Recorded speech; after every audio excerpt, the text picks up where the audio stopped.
Well, what's up, guys, and welcome to another episode of the Powerhouse Mentality podcast and another episode of a Powerhouse training in the private Facebook community. Love you guys. But today's topic is a mindset topic. So 1 week we do nutrition and training, which we did last week. We did 3 reasons why your diet is failing. And now this week we're going to focus on mindset because I truly believe that mindset is the biggest piece of the puzzle when it comes to accomplishing your goals, when it comes to becoming the best version of you. Like, even if it's just a fitness or a health goal that you have, I think the inner work is at least equally as important as the actual work of diet and training. But I would argue probably more important because let's be real, nutrition and training is simple, right? We spoke about it last week. It's very simple. The concept is simple, but for some reason it's not easy. And it's not easy because a lot of us doubt ourselves and we don't have the belief to be consistent. What's up, Joey? I love that you tune in. Now, today what I wanted to talk about is exactly that, because consistency truly is what breeds results. Now, you have to be consistent in the right things. That's the caveat, right? Because you can be consistent in being lazy, or you can be consistent in doing things that don't serve your goals. So it's about building consistency in the right things, the things that serve your goals. And we all know that consistency is the only way to achieve your goals. You have to be consistent in those habits. You can't just do them occasionally, right? Because the only difference between those who are average and those who are great and super successful and in a position that you want to be in, the only difference is that the people who are super successful, they do the things that are necessary to get to where they want to go consistently. Those who remain average do those things, but they do them very inconsistently. So you have to focus on being consistently good instead of being inconsistently perfect. Okay, so today we're going to break down 2 of my top ways to be more consistent. Obviously, there are other things that we could cover today, but I really want to hone in on these 2 concepts. And the reason why is because I feel like if I bombard you with too much information, if I gave you like 5, 6, 7, 8, 9, 10 different things that you could take away, you will not apply them to your life. And I don't give a crap about how much knowledge you absorb. I care about what you apply. So today I'm going to give you 2 things that I want you to apply into your life to build consistency, to build your mindset, to build resiliency, so you can be on the right path to accomplishing your goals. All right. So number 1, you will never always be motivated. Nobody is always motivated. You will never be always motivated, so you must learn to always be disciplined. All right? So it doesn't matter how talented or how fired up you are, you're human.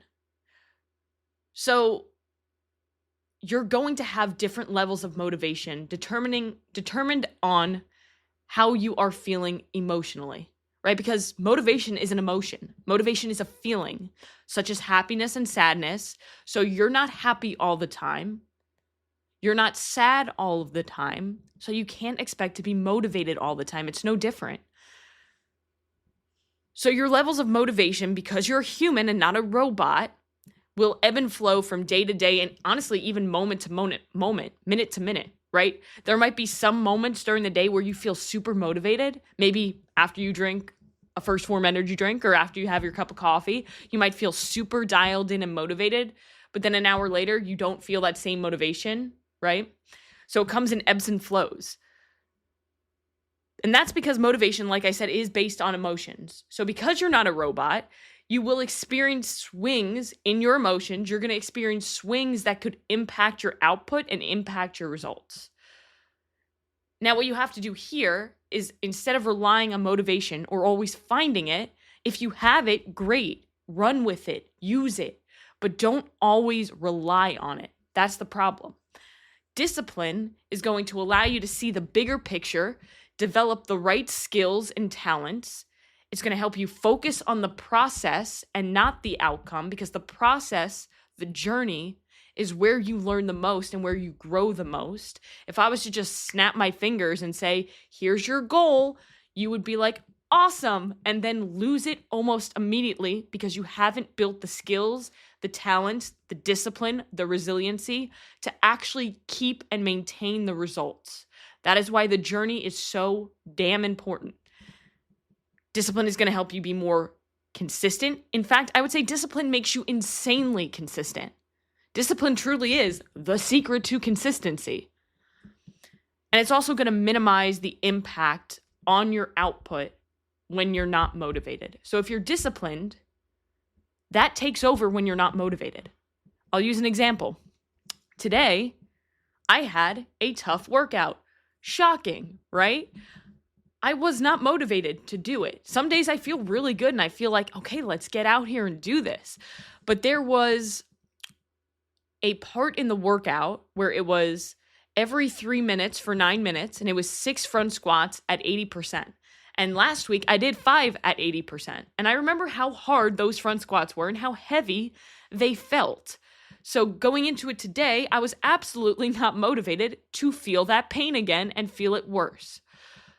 So did I do it? I did. I did the front squats because I didn't rely on motivation. I relied on the discipline that I've built. And the way that you build discipline is through keeping the commitments that you make to yourself, regardless of how you feel, regardless of whether you're motivated or inspired, because you are not going to be motivated every day. You're not going to be inspired every day. You're not going to see a quote and feel unbelievably motivated in the moment. Sometimes you see a quote and it's like, yeah, that hit. But sometimes you see a motivational quote and you're like, fuck that shit. I'm just not feeling it today. But regardless of how you feel, you can't let your emotions take over your results, because when your emotions take over, your output gets decreased. And when your output gets decreased, you're not hitting the process the way you need to, and you won't see the results that you want to see. So stop relying on motivation and instead build discipline. Rely on discipline, because discipline is the only way for you to be consistent. Because you're just not going to be motivated all the time. There's really no other way to say it. Now, the second thing is you need to eliminate fear. But I want to reword this, because when I think about eliminating fear, that sounds like an impossible task. And honestly, it is, because we can't be fearless. But what we need to be is eliminate fear's ability to stop you, to impact you, to slow you down, because you're allowed to be scared. But here's the thing. If you want to be successful, if you want to reach your goals, you have to do the things that you need to do scared. You need to take action scared. You need to take massive, messy action with the butterflies in your stomach and everything, right? The number one fear is public speaking. People fear public speaking more than they fear death. That's crazy. Now, I know for me, I was one of those people. It's funny, right? Because here I am publicly speaking in front of my Facebook group and with a podcast that has over 200 episodes. And I have a YouTube channel where I do vlogs, and I have an Instagram page where I don't give a shit and I talk all the time. How did that happen? Because when I was in college, I was thrown into a speech class and I was forced to face that fear. And I was forced to take action scared, because you know that I did not want to be there. And you know that every single time that we had an assignment where I had to get up in front of the class and speak, it was the last thing that I wanted to do because I was terrified. But the only way that I was able to overcome that fear was to take action scared. So what you need to do is, if you're afraid of something, everything you want is on the other side of fear. So fear, I like to call it false evidence appearing real. FEAR. False evidence appearing real. Because generally we fear something because we paint this picture, we paint a story that isn't necessarily true. We make it so that the worst case scenario is at the forefront of our heads, when in all reality, it probably won't happen. And even if it were to happen, you're going to live. You're going to make it. You're going to be okay. Again, a lot of it comes down to just emotions. Now, some of the biggest fears that I see hold people back when it comes to accomplishing their goals are fear of failure, fear of what other people are going to think, and even fear, we got fucking balloons now. Apparently when you do the peace sign on a Facebook Live, yep, there it is, balloons pop up. So to everybody listening to the podcast, when I put up 2, which is also a peace sign, balloons pop up. So it looks cool. That's a fun fact. Learn something new every single day. But again, fear of failure, fear of what other people are going to think, and even fear of success. That's one of the biggest ones that people don't think about. But what? I'm not afraid of success. I want success. Do you though? Do you actually? Because a lot of people, they fear success, which causes them to self-sabotage. And they fear success because with success comes change. Success brings more responsibilities. Success brings a lot of unknowns because you don't know what that's going to look like. It's the same thing with fear of failure, but it's the opposite in a sense. So some people fear success. Some people fear failure. Other people fear what other people are going to think. Some people fear all of it. So let's work through them. Now, if you fear what other people are going to think, it's completely reasonable, right? Because as humans, we feel that. We feel that judgment. We feel that emotion. We're very vulnerable people. So it's completely normal. But here's something that's helped me, because I used to care so much about what other people think, to the point that I wouldn't take action on my goals because I was so afraid what other people are going to think of me. I used to let other people tell me what I can and cannot do. I used to have people tell me I'm fucking stupid for taking action on my goals, and it would always make me second guess myself and not go all in. But now I've learned, hey, this is my life, and I'm not allowing anybody to hold me back anymore because I have a vision, and if they don't see the vision, that's okay. All that matters is that you see the vision. And those who mind don't matter, but those who matter won't mind.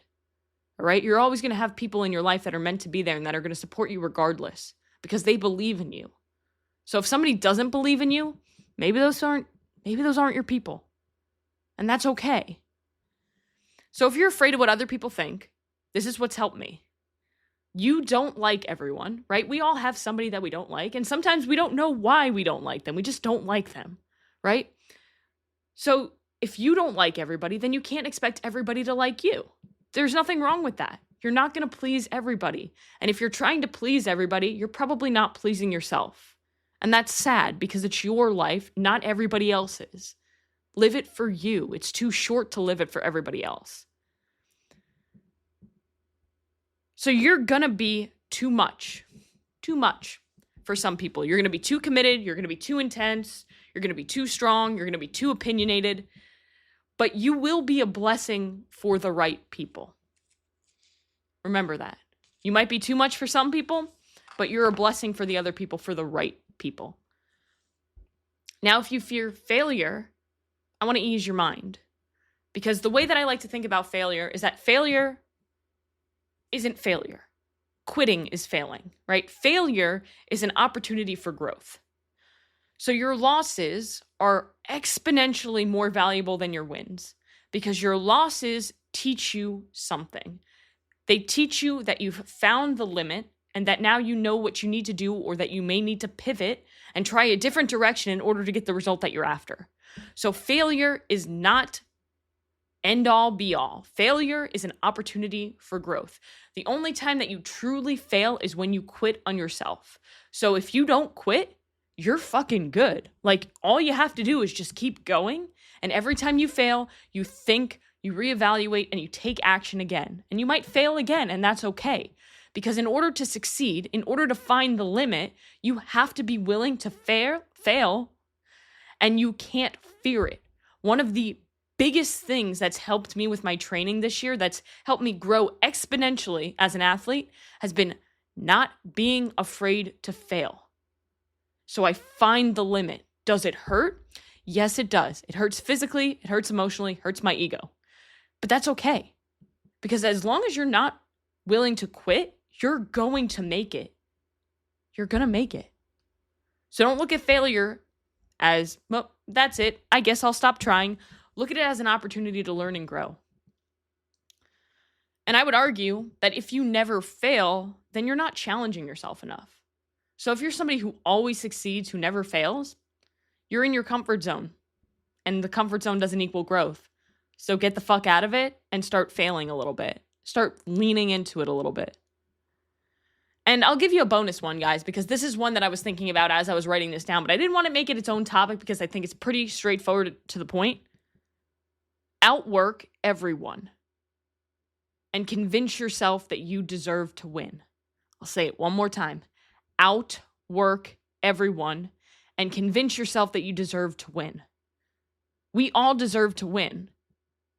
But some of us talk ourselves out of it because we think that we don't deserve it. We think that we're not enough, and we allow all of these limiting beliefs, these false limiting beliefs, to take over our lives and hold us back from becoming the person that we could be. Life is short. It can literally change in the snap of a finger.